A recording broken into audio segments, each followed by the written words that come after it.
चलिए एक और रिकैप करते हैं। इसको क्या बोलते हैं, जहाँ से हम फ्लावर तोड़ते हैं उसको क्या बोलते हैं, डंठल बोलते हैं। ठीक है, उसके पहले भाग जो लीफ लाइक स्ट्रक्चर होता है, जो पत्तियों के जैसा होता है, ग्रीन ग्रीन होता है, छोटे छोटे होते हैं, उसको क्या बोलते हैं, बाह्यदल बोलते हैं। ठीक है, और इसके समूह को क्या बोलते हैं, बाह्यदल पुंज बोलते हैं। ठीक है, जब ये समूह में पाया जाएगा तो उसके क्या बाह्यदल पुंज बोलेंगे। ये क्या हो गया, फ्लावर का पहला भाग हो गया। उसके बाद ऊपर में जो होता है सेकंड नंबर पे जो होता है उसको क्या बोलते हैं, दल बोलते हैं, यानी पंखुड़ी बोलते हैं, जो कलरफुल होता है, रंग बिरंगे होते हैं। ठीक है, अगर ये एक अकेला पंखुड़ी होता है तो उसको क्या बोलते हैं, दल बोलते हैं। अगर ये पंखुड़ी पूरे समूह में यानी फ्लावर में होते हैं तो उसको क्या बोलते हैं, दल पुंज बोलते हैं, जिसको अंग्रेजी में कोरोला बोलते हैं। ठीक है, ये पुष्प का कौन सा भाग हो गया, दूसरा भाग हो गया। क्या हो गया, दूसरा भाग हो गया। ठीक है, आइए अब हम तीसरे भाग को देखते हैं। तो है एक शायरी। इतना बात समझ में आया होगा। पहला भाग क्या हो गया, बाह्य दल पुंज, बाह्य दल हो गया।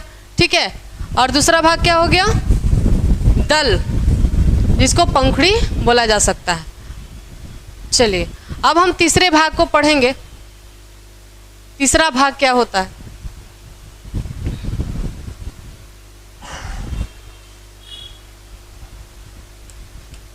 तो इस फ्लावर पे जो पुष्पासन होता है उससे एक जुड़े हुए एक स्ट्रक्चर लगा होता है, कई तरह समूह में पाई जाती हैं। इसको क्या बोलते हैं हम, इसको क्या बोलते हैं हम, पुंकेसर। इसको क्या बोलते हैं हम, पुंकेसर।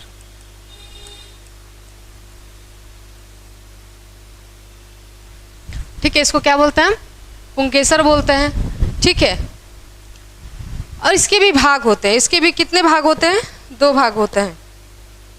ठीक है, दो भाग होते हैं। एक ऊपर देख रहे होंगे, एक डब्बा सा दिखाई दे रहा होगा और एक डंटी सा दिखाई दे रहा होगा। ठीक है, उसको तो बाद में पढ़ेंगे। पुंकेसर जब ये अकेला होता है उसको क्या बोलते हैं, पुंकेसर बोलते हैं। ठीक है, जब ये समूह में होता है तो उसको क्या बोलते हैं, पुमंग। क्या बोलते हैं, पुमंग। क्या बोलते हैं उसको, पुमंग बोलते हैं।